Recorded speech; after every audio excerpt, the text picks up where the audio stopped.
Hello, everyone. Welcome to another episode of Astro Tarot Deep Dive. I am Millie. I'm here with Susheela Kundargi. We're going to talk about August 2023.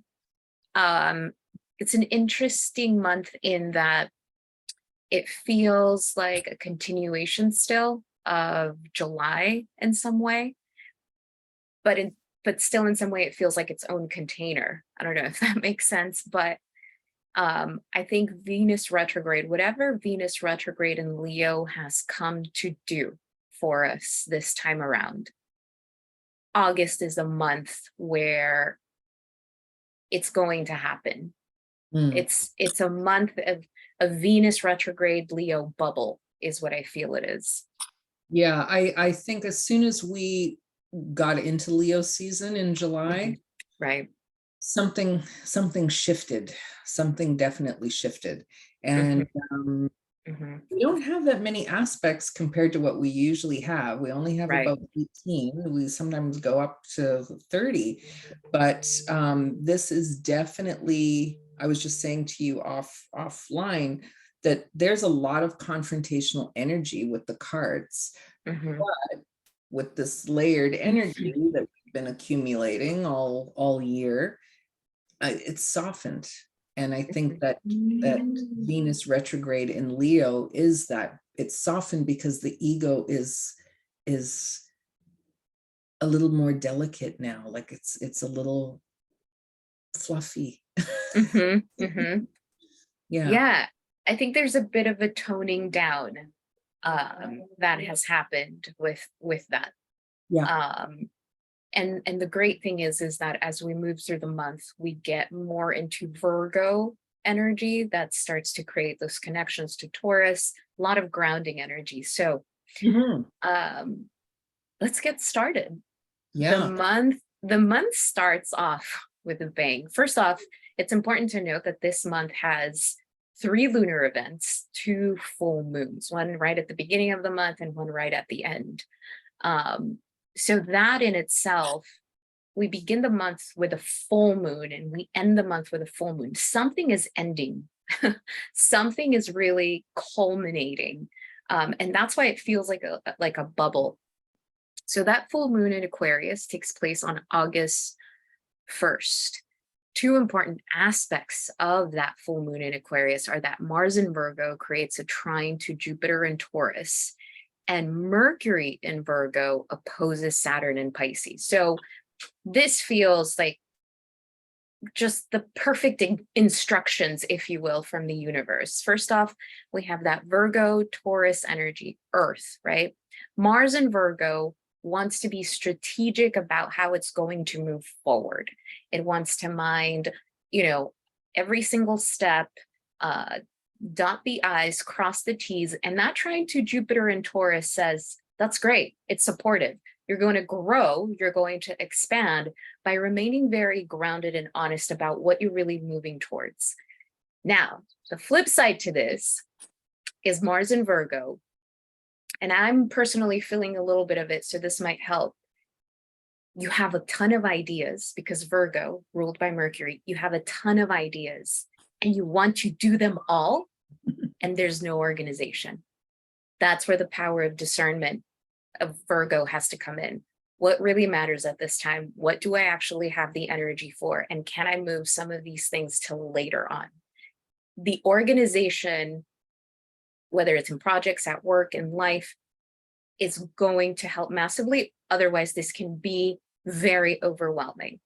That Mercury in Virgo, Mercury is in one of its home signs. So if we're using discernment, if we're being organized, if we're being very honest about what we can actually accomplish, the opposition to Saturn is actually a nice slowing down. The opposition to Saturn and Pisces is saying you have to get organized first before you can actually move forward. So this full moon in Aquarius is by nature coming to and understanding this is what makes me unique and this is how I want to express it. Well, the cards never disappoint because the energy, they just reflect the energy that's there. Yeah. And the card for Aquarius, so that full moon in Aquarius, Aquarius is always represented by the star, the water bearer. And that's the card that we have. No coincidence. Wow. It's it's that optimistic, keep your North Star kind of as your guiding light, your guiding principles, your core beliefs, whatever. Keep focused on that, because we've been through so much. Like, just on that day, there's a lot, and it's that energy doesn't just go the next day. These are all layered. And so I know people have been feeling like exhausted because they're in the middle of like an energetic, growing pains or growing pains on a soul level. So it's just that nice reminder of just focus on what the soul wants, focus on that big picture.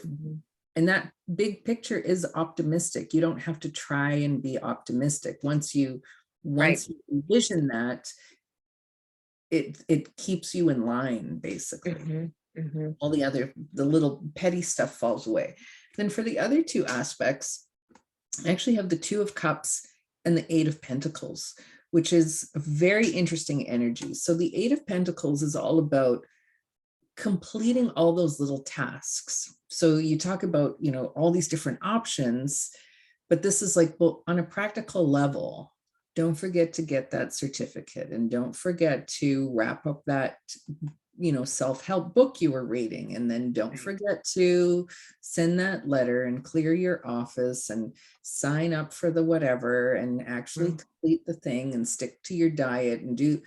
Right. It's all of those little things. Often this card is about learning or studying, but we're learning and studying all the time with all these little things. Like you can't just go to an institution and learn. You need to be learning how to get through life, which is, the other 99% of your time. Right. And then the Two of Cups, it's often about love and reciprocity, but it's more about, like, the twos are always about balance and equality. So it's friendship more when you look at the vibe of this right now. Friendship and partnership, and also within yourself, or reconciling those extremes within yourself. Like, reel it in, come more to the middle, and not so far apart, not so spread out. So yeah, it's a jam-packed day. That last card is so spot on for that Mercury and Virgo opposite Saturn and Pisces. Because one thing I think is important to really name, and I'm glad that card reminded me of it, Mercury and Virgo, and Mercury is going to retrograde in Virgo. Is that we can get very nitpicky. We can get very critical with ourselves, especially in opposition to Saturn. And so being mindful of that internal dialogue, because Saturn in Pisces represents, just kinder awareness of the self, a much softer accountability of the self. But Mercury in Virgo, because it has the ability to see everything, we can go very deep within the subconscious, and it can bring up a lot of stuff. The point is to learn to hold it, and to learn to hold it with a lot more compassion, Pisces. But that card is so perfect for that. Yeah. So that takes us to August 6th, where we have the Sun in Leo square Jupiter in Taurus. So the Sun in Leo square Jupiter in Taurus, we are not new to this Leo square Taurus energy.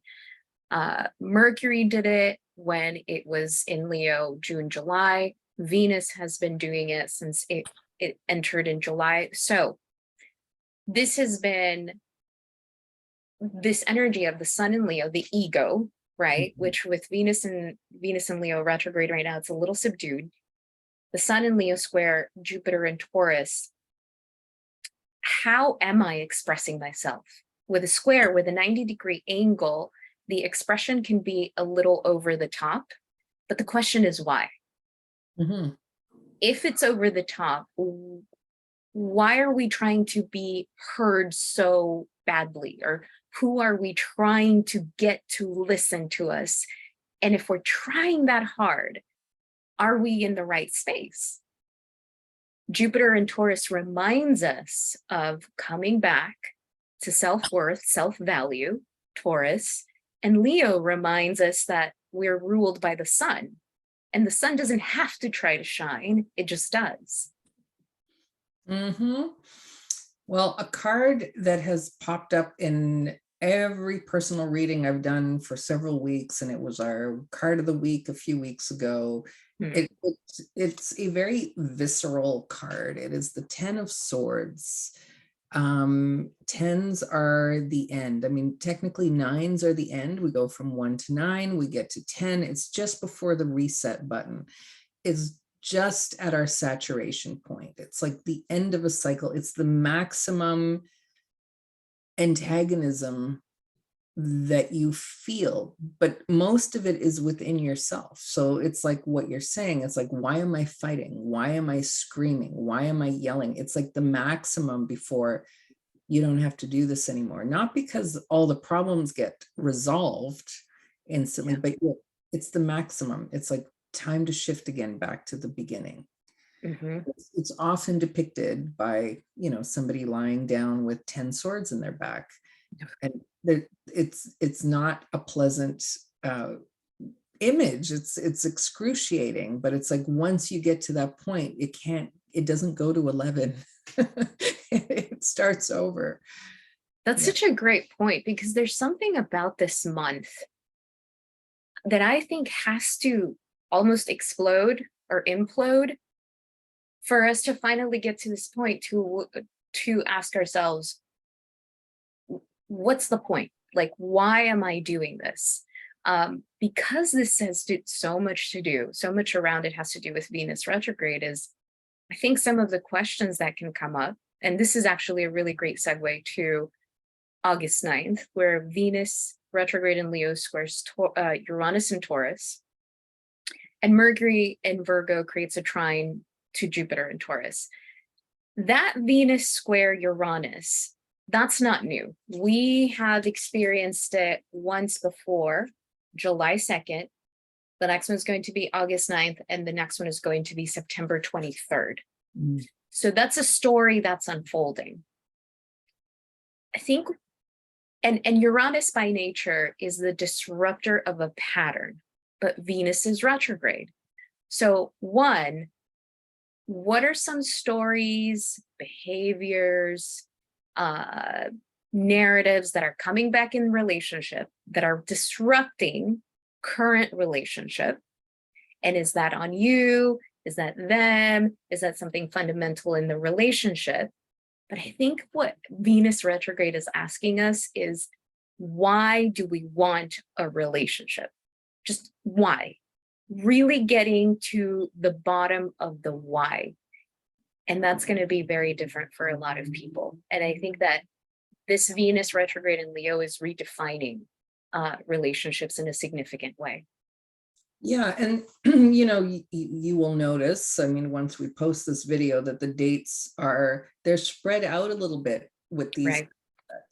And it's almost as if, there's some intense confrontational stuff that you get right up to the glass, you get right up to the window. Yeah. You have time because you can't do anything. You have time then to stand back and go, it's like window shopping. All the stores are closed. Right. But you're out there. And so you're looking at everything going, well, do I really want that? Is that something that's nice? Am I just on autopilot? Like, it gives us that time to be very cognizant of where our energy goes. Where do our eyes go? Where do our minds go? Where do our hearts go? We're not on autopilot right now. Like, we're breaking free of that. So the very interesting as usual, cards that pop up. So wow. look at our very Leo card, the King of Wands. It's Very fire slick. energy. Our infinity symbol, which is a number 8. Our salamander. The salamander is always connected with the King of Wands because they can withstand fire. They can withstand heat. They survive in all those kinds of conditions. And typically, but again, it's softened this month. Typically, the King of Wands is impulsive, cocky. I don't really care. I just want what I want when I want it, how I want it. Kind of screw you feeling. Yeah. It's less of that. It's much, much less. And because I'm saying it's less because we also have the 2 of Wands on that day. So it's still fire energy. Wands are fire energy, very Leo energy. But there's, again, duality. So we've had, this is the second 2. So repeating patterns, repeating numbers that pop up. So this is another 2 where we're dealing with dualities, the extremes, the polar opposites, the dark and the light, the hot and the cold, the love and the hate. Mm-hmm. Why does it have to be so extreme? And it's that it's like a pre-planning. So when you have these 2 energies together, you have this king is, not gender specific, but you have this strong masculine energy of action, of I'm just going to do what I want. It's all about me and my needs and feelings and impulses, combined with this oscillating pre-planning, wait a minute, back and forth, like re-examining, reconfiguring, because the stores are all closed. I can't get what I want when I want it, how I want it right now. Right. And so we're almost forced to take a back seat for a second. And when we do, then it's kind of like what you're saying, like, well, why do I want this? Mm-hmm. I've changed over the last several months. Mm-hmm. So if I want to do something other than the repeating pattern, I'm forced to stop. Mm-hmm. It's awesome, really. It's intense, but it's a good thing. Yeah, especially because that's the second square between Venus and Leo and Uranus and Taurus. And this time around, Venus is retrograde. And it's happening at the same time that Mercury and Virgo trines Jupiter and Taurus, all of that earth energy. Mercury in Virgo is about minding those little things that perhaps when Venus was direct in Leo and really was getting everything I want out of this now.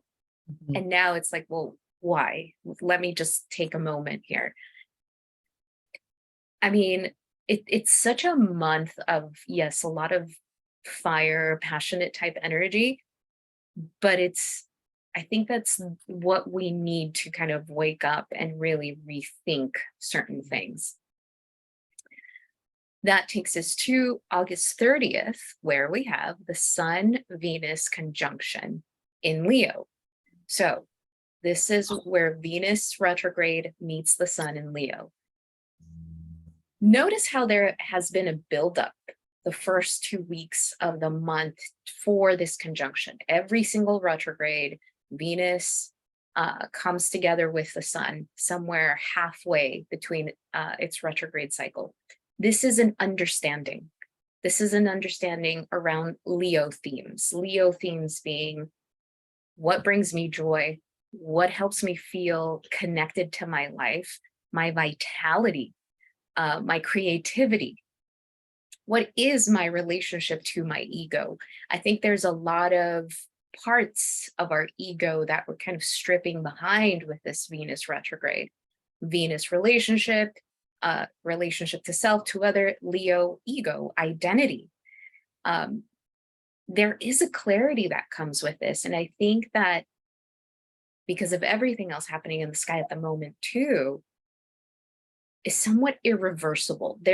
I'm feeling the sense of irreversibility to whatever dawns with this Sun-Venus conjunction. And mind you, it's not just the 13th. Give it the rest of the month to see what continues to unfold. Yeah. Initially it said the 30th, but yeah, it's the 13th. Oh, 13th. Yeah. Yes, yes. It's interesting too. I chose this deck. It's the Crow deck, because I'm surrounded by these ravens out here. And so I was compelled to use this deck, which I haven't used in quite some time.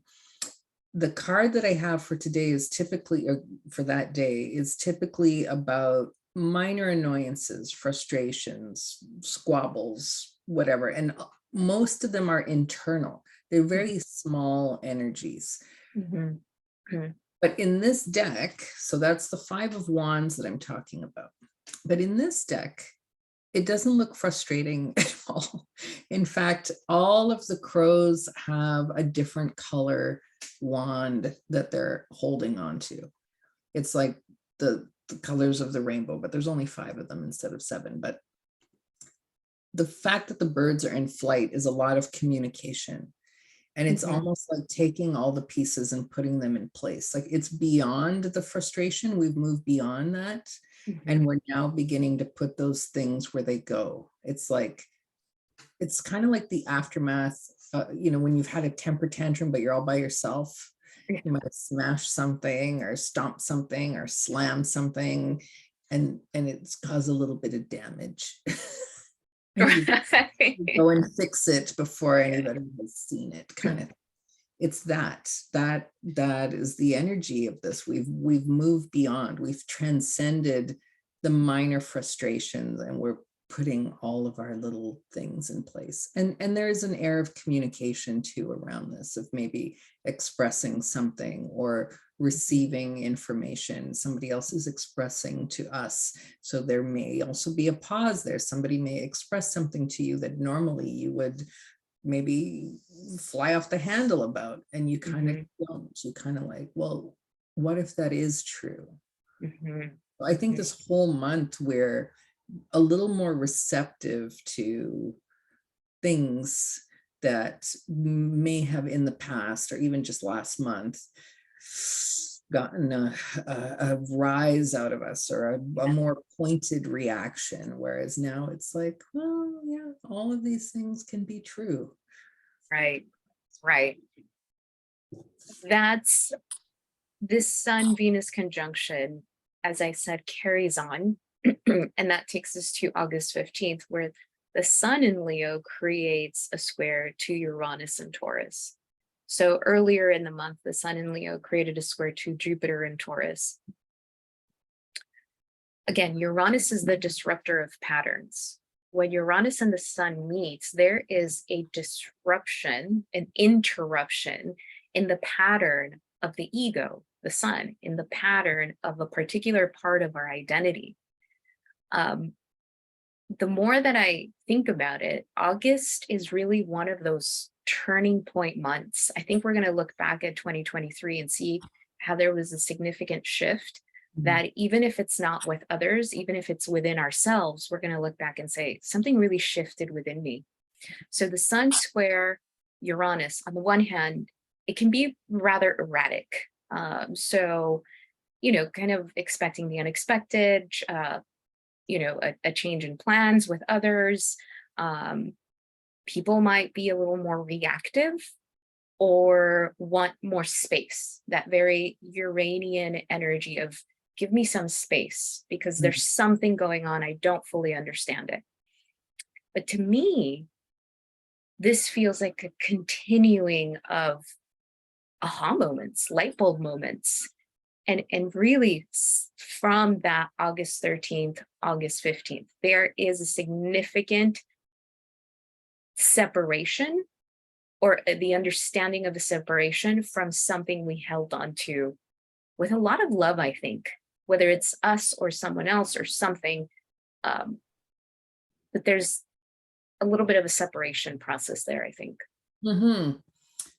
So this is only our second major arcana card. We're halfway through the month.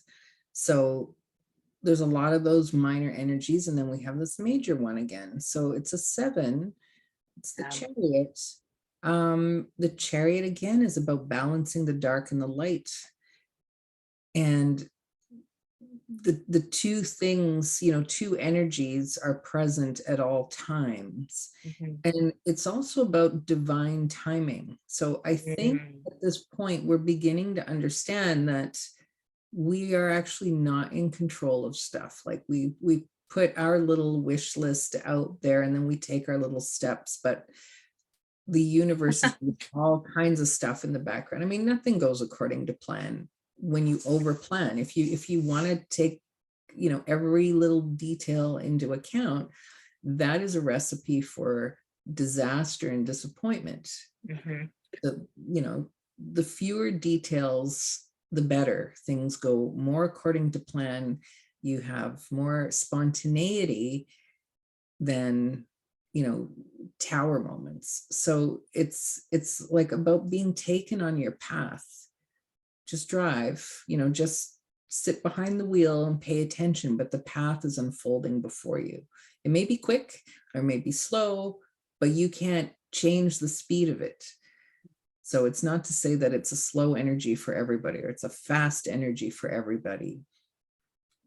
Whatever, you might even have both energies happening simultaneously. The love life might be quick and your business life might be slow, or vice versa. Right. It's just unfolding how it should. And I think we're beginning to allow the universe to do that this month. Finally. Yeah. Well, I don't think it's giving us much of a choice. Yeah. All of that Uranus energy is beyond us. It's Uranus represents, I like to think of Uranus as a Tasmanian devil. You can't control the Tasmanian devil. It's going to do what it's going to do, and then it's going to leave, and it's going to leave you with the remnants. And what do you do with the remnants?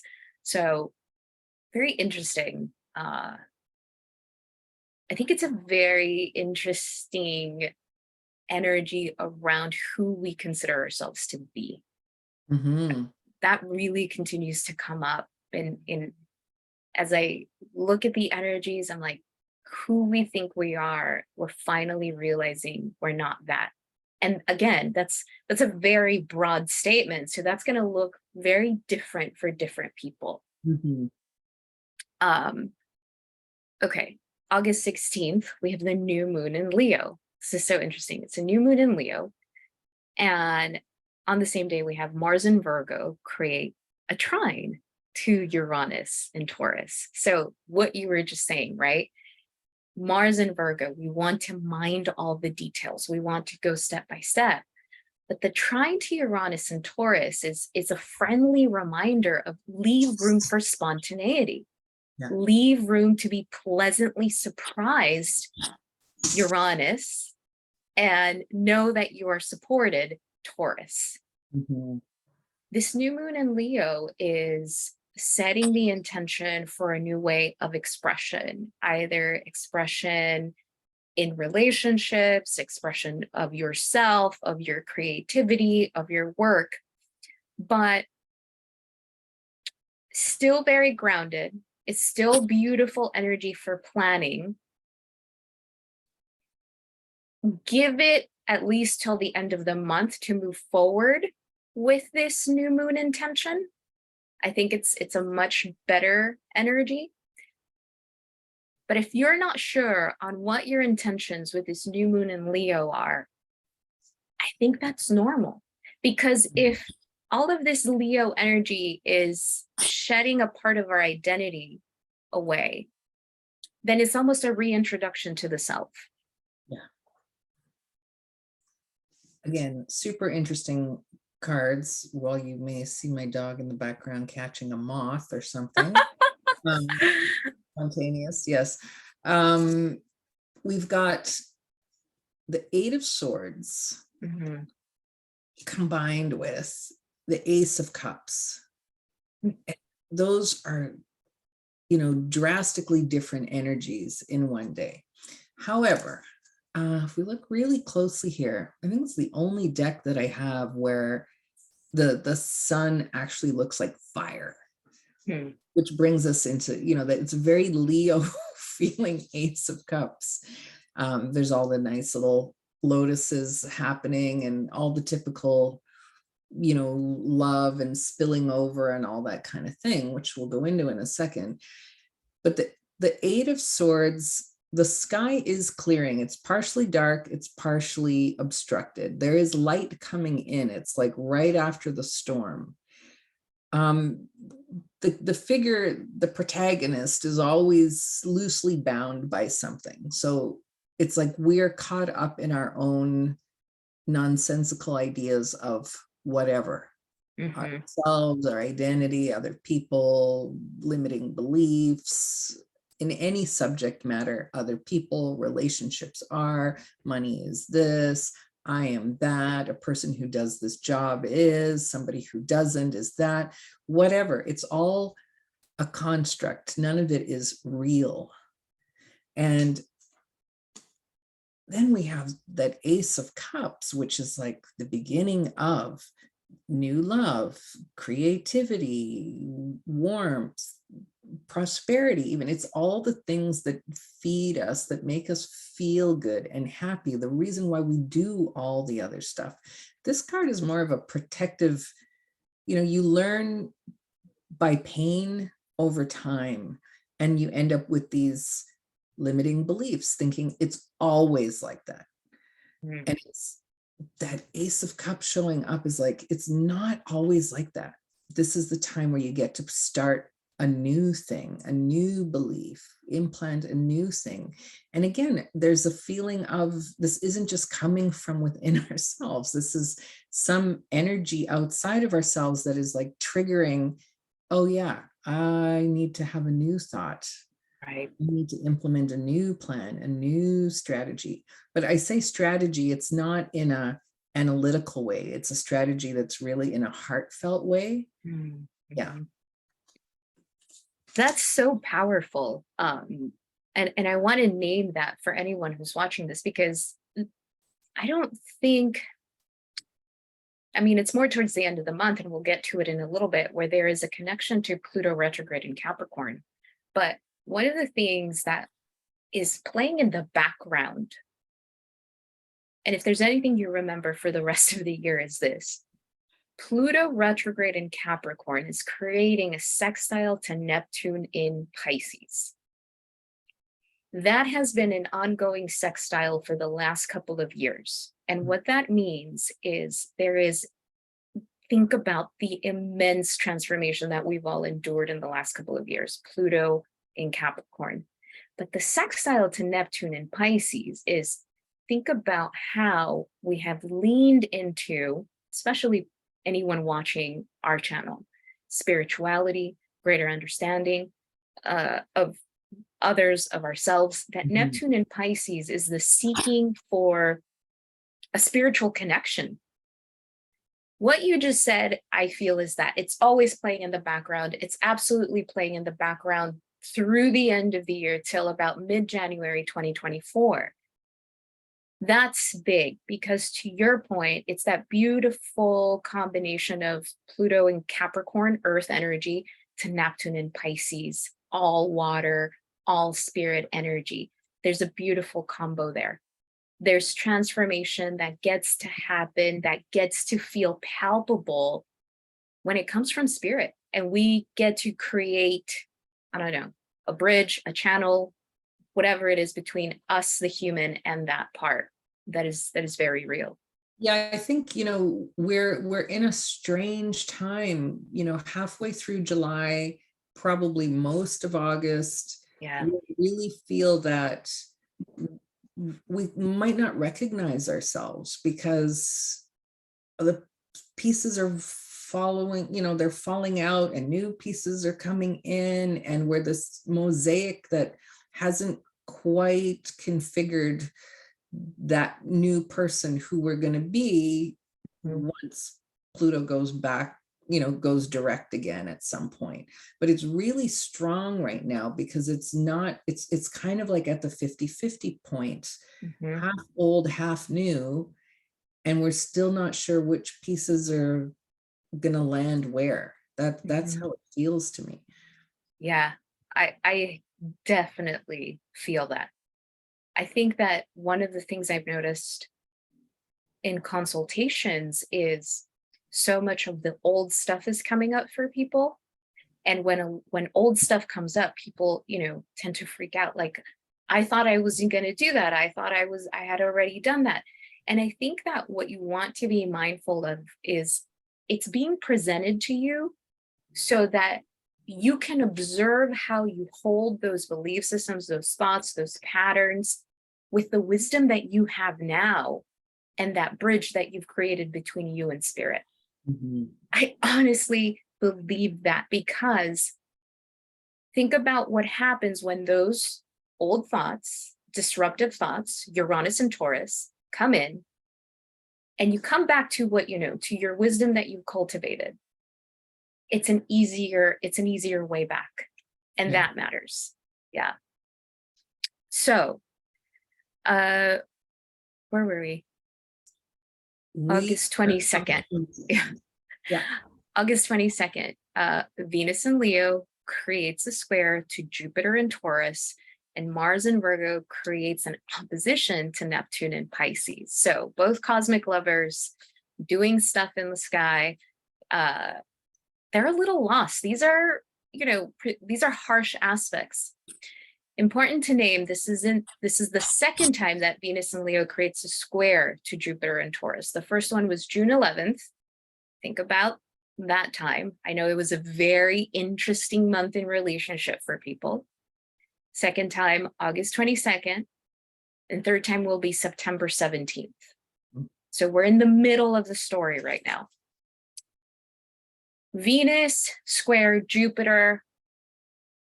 In not knowing what to do, you can go to an extreme because you don't want to feel the discomfort of where you are. You can choose a much more arrogant approach to certain things because you don't know how you feel, or you feel attacked. On the other hand, a Venus square Jupiter can be like a stroke of luck. So that's really interesting. Mars in Virgo, opposition Neptune in Pisces. This is lost. You're lost. You're trying to move forward with something, but you don't have the directions. I know that I have a destination, but I don't have directions for it. And I keep trying to look it up, and the app is not bringing it up, and I can't do anything. Mars in Virgo thinks it knows, and Neptune in Pisces is saying, not just yet. Very interesting day. You were going to laugh at the cards. It's really funny because one of these cards is actually our card for the week in the tarot group. And it's what we're feeling for this past week is the highest vibration I've ever felt of this particular card. August 22nd is the typical, I don't want to say negative, but it's the typical hasty kind of vibe. So we have the Knight of Swords. The two cards that I have for this day are extremely interesting. I keep using that word. I need another word, but the Knight of Swords is the fastest knight. It is charging ahead impulsively, hastily, just lots of communication. We've got other birds here in flight, trying to land on the sword. The crow is flying with the horse. It's usually a white horse too. So the intention behind it is something positive. Why we want to do that. It's not malevolent or evil or to gain control over people. It's just like, I'm choosing now to go, and I'm going to get all of it right now, and I'm going to do it fast, and I'm going to cut through all the BS. And it's like, dude, you don't know where you're going. What right. You don't even know how to ride a horse. Hey, crows don't even ride horses. It's that kind of right. Simultaneously, we have the same sword, the Ace of Swords that day, where it's this like, can you just focus on the thing that you do know and do it 100%? Like the one thing whatever that is, it's just like, it's typically called Archangel Michael's sword. It's truth, it's clarity, it's cutting through everything. If you can't cut through everything, cut through one thing.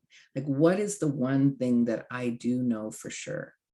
And instead of this energy, which is the feeling, hopefully you don't do this. Right. Okay. It's that feeling of like, okay, well, I do know that I need groceries today. I'm going to go get groceries. Right. I'm going to grocery the heck out of my day. That's it. Channel it that way, because this can be really detrimental. It's not detrimental right now. We're doing this at the very end of July. That energy is here right now while we're recording this, because there is a spontaneous energy there. Spontaneity and impulsiveness are two sides of the same coin. At the end of August, it's that feeling of being impulsive, which is going to have a backlash with the universe. So that will be the feeling. So when you feel impulsive on that day, stop. Please stop. Stop it. Stop it. Stop that. Yeah, you're right, because neither Venus nor Jupiter are, they're actually really beautiful energies in the zodiac, especially together. Yeah. But it's kind of like when you seek advice from your friends. It's a little bit, it's just an exaggeration of the same bad idea, especially with a square. No one means any harm, but it's just take a moment. Take a moment, because the next day, August 23rd, we enter Virgo season. On the same day, Mercury goes retrograde in Virgo, okay? And Mars in Virgo creates a trine to Pluto in Capricorn. That's actually really nice. So Virgo season, we get to ground all of this Leo energy that really intensifies. Venus retrograde, everything that's imploding, exploding, all of the things. Virgo season says, okay, what am I really working with? This is where we begin the process of discerning what we're going to keep or not, stay with, not. It's great grounding energy. Mercury retrograde in Virgo. First off, Mercury in its home sign. We're going to notice everything, see everything, pay attention to everything. You want to be mindful that, again, you're not being mean to yourself, because that's not the point. That's not the point of this. Mars in Virgo, trine Pluto retrograde in Capricorn is, again, let's be smart about this. Let's be grown-ups about this. That Capricorn energy brings that maturity energy to the mix. You want to create a plan? Okay, create a plan, but take your time. Remember, nothing that's meant for you is going to miss you. What's the point of rushing? Especially with a Mercury retrograde and a Virgo season. Virgo season wants us to make sure that, not that we're controlling things, but that we know why we're doing what we're doing, that we know why we want the things we want. And I think that's more of being able to discern more than control. And that's going to be interesting, because I think that if we're still unsure of certain things, we're going to try to control. Right. Well, I'm happy that you're bringing up that control thing, because at the center of this energy, I have the Queen of Swords. And the Queen of Swords, unlike the Queen of Wands, similar to the King of Wands, they want everything their way, and they want it now, and they want it how they want it, and there's a lot of pretense involved. Queen of Swords is no BS. She may not know what she wants, but she knows what she doesn't want. So it's receptive. She sits there very receptive, again, with that same sword, the single sword. And it's like, if you're gonna bring something to me, it better be true. it better be quality. It better be valuable. It better be whatever, kind, real, authentic, all of those things. If it's not, she's ready to just cut it out, cut you out, cut it down, whatever. It's when it gets presented, you'll know. You may not know before, but you're receptive to those things showing up. And that's what that's about. So that underlying energy sort of harnesses these two things that sometimes people are afraid of, the Tower and the Eight of Cups. So I don't feel that this is a scary tower or a devastating, catastrophic, cataclysmic kind of tower. Again, everything has a softer energy. It's like, oh yeah, this came to my awareness. This thing showed up.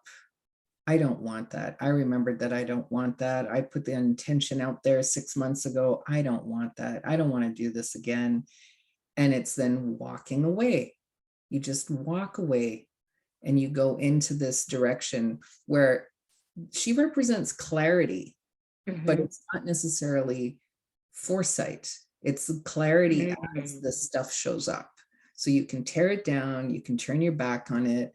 Even if it's something that you wanted for decades, you can re-examine it and have the clarity in that moment going, nah, the new me, as I'm reconfiguring all of my puzzle pieces, doesn't align with this. So there's a little bit of the energy of something might be surprising also.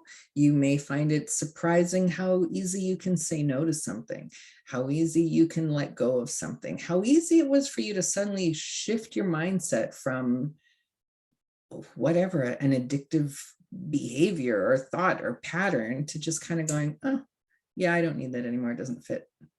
Right. I mean, that's so good because there is this, remember, we're still in the middle of Venus retrograde, and now we add a Mercury retrograde. So we are redefining the relationship to our ego. And that's the most simplistic way, right? Of Venus retrograde in Leo, the most simplistic interpretation. And now Mercury, it's in its home sign, Virgo, and it's retrograde. So I love what you said. There's not foresight, but there is this clarity that's beginning to emerge. That's powerful. Because you don't know what you want until, it's like I used to work in design, and you say something to somebody and you say, well, what's your style? And they say, oh, very contemporary. So you show them contemporary and they go, no, that's not it. Well, good. Now that we know, those words are vague ideologies until you're actually presented with something. When you're presented, then you can say, yes, I like that. No, I don't like that. And don't forget, Mercury and Venus are personal planets. They are energies that form the personality that we use on a daily basis. So they're going through a significant shift. The next day, August 27th, a few days later, Mars enters the sign of Libra, and it remains there till October 12th. Mars in Libra is known to be in detriment. I think this is actually a gift because we have Venus and Mercury still retrograde. Mars wants to take action, but in Libra, it has to weigh the pros and cons. And the reason that that is described as being in detriment is because the sign directly opposite of Libra is Aries, which is the sign that Mars actually rules, its home sign. So the opposite feels foreign and uncomfortable. Sure, why not? But Mars in Libra is going to have you weigh the options, or really think about in a very logical way, perhaps a little bit, I don't want to say clear-headed, but just being much more mindful of, this is the consequence. This could potentially be the consequence of this action right now. And I like that. I'm not upset at that. I think Mars entering Libra is a saving grace. Pump the brakes. Well, you were doing all the right hand gestures for the card that's here. This is the third number like this that we've seen. I've got 18 cards here only, and this is the third number 2 that we have. Swords. And it is really a card of balancing the head and the heart, the intellect and the emotion, knowing, being discerning about when to use which. And that's it, really. It's like taking that pause. I think we're able to do that better now than we've ever been able to in the past. Where should I be applying my logic? Where should I be feeling my feelings? And it balances. We're actually coming into balance with this card. And don't forget that the ruler of Libra is Venus, and Venus is currently retrograde. It feels like everything is leading back to this Venus retrograde, even all of the contacts to either Jupiter, Uranus, and Taurus. Taurus is ruled by Venus. Everything is going back to what is the relationship to yourself? What is the relationship to your ego? What is the relationship to your heart? Self, heart, ego, all indicative of Leo energy. And we're redefining our relationship to that. Next day, August 28th, Uranus retrograde in Taurus. Uranus remains retrograde till January 27th, 2024. So the Tasmanian devil, very active during this month, came and did its thing.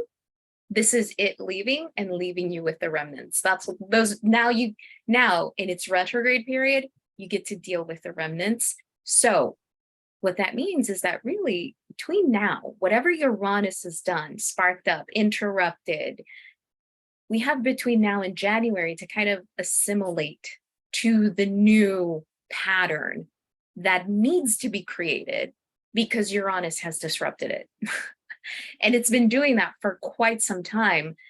But because, again, this month especially has involved so much of that Venus retrograde, is notice how in the headlines, for instance, you hear about breakups. Everyone's breaking up. Uranus retrograde in Taurus, I don't think necessarily represents relationships coming back. I actually don't think that. But I think it's a serious consideration of our patterns, and having a clear idea of them in a way we haven't before, because Uranus also represents the genius. Uranus is a higher octave of Mercury. Mercury is cognitive. It's what we use every single day. Our thoughts, how we speak, we ask for coffee, we communicate in that way. Uranus is the bigger questions, the aha moments. Uranus retrograde is about getting in touch and really assimilating those aha moments into our lives. It's the card that I have here, again, it's softer than it would be normally. And the energy behind this card is, there's a lot of anxiety, but it's the awareness that anxiety comes from the ego.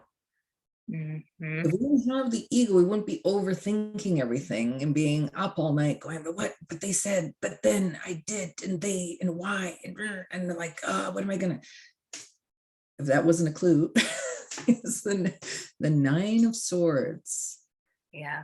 So it's actually like more like liberation from that feeling, like making that connection that the anxiety comes from the ego. Love that. And we're beginning to clear that. That's it. I have nothing. That's it. And that takes us to the last full moon of the month, or the second full moon of the month, which is a full moon in Pisces. This full moon in Pisces is interesting full moons in Pisces tend to be very, very in the feels, very cry, I feel down, potentially nostalgic. And that's what Pisces is, just kind of being in that.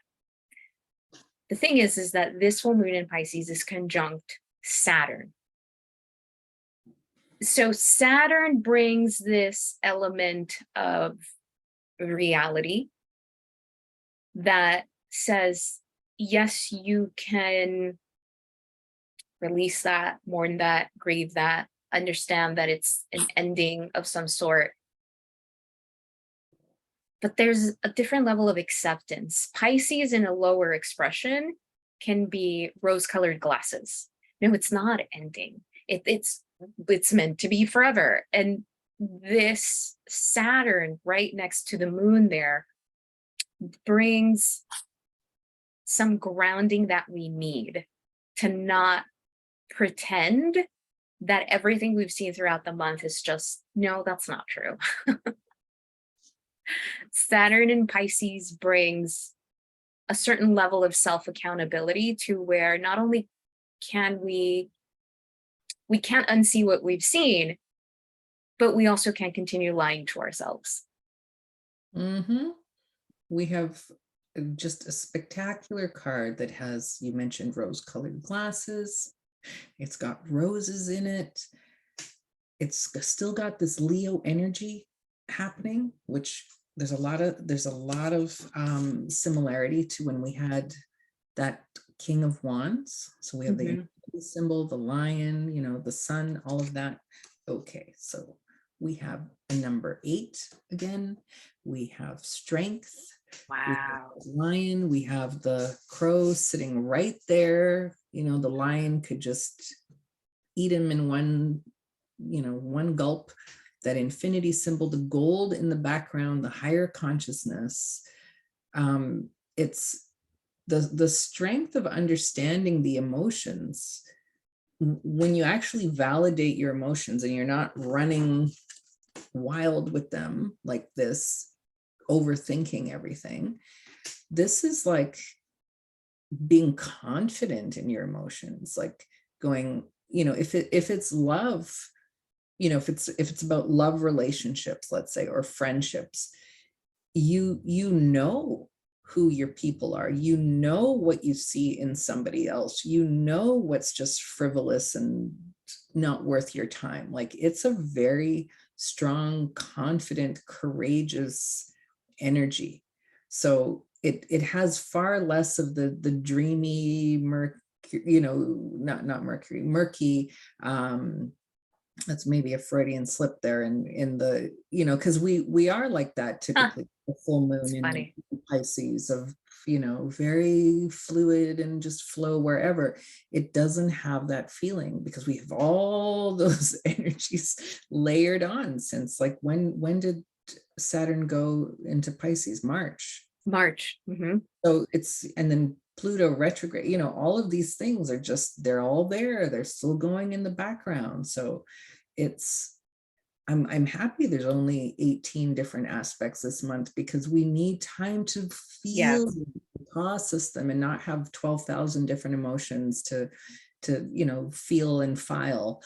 It's like, oh, that's what that is. Yeah, it's a really nice way to go out with August, that's for sure. Yeah, that's a great card for that. Yeah. That's, I mean, you don't have to call upon strength unless you need it, right? Yeah, strength is there because you there's something challenging for you, but it's very firm, slow, confident. Yeah, I think that's that Saturn right there. So if it's there, it's because it's necessary. So it'll be really interesting how that energy unfolds at the end of the month. August is an interesting month. I mean, I think we say that about every month in particular, but you're right. There's, when I looked at the more important aspects, I thought that's not so many in comparison. Yeah. Yeah. we need it. We need it to be like that because we still have all those, we're still carrying around all those boxes of energy, from July, June, May, April, last year, whatever. There's still lingering energies. Yeah. So thank you all so much. Thank you, Susheela. Thank you everyone for watching us, for supporting our channel. Remember to like and subscribe, share with your friends, come back. I'd like to remind everyone on my Instagram page, how's your month going? Did you go back to the Astro Deep Dive, Astro Tarot Deep Dive? It helps. It's a way that you get to be intentional with how things are unfolding for you. Mm-hmm. And yeah, thank you to whoever also timestamps the month. I'm sure somebody, we listen at the beginning, but then when you want to go back in, it makes it nice and easy. So thanks to whoever does that every month for us. That's greatly appreciated. And yeah, thank you for liking and sharing and subscribing and coming back all the time. I hear that it's very useful. Yeah. All right. Bye, everyone. Bye.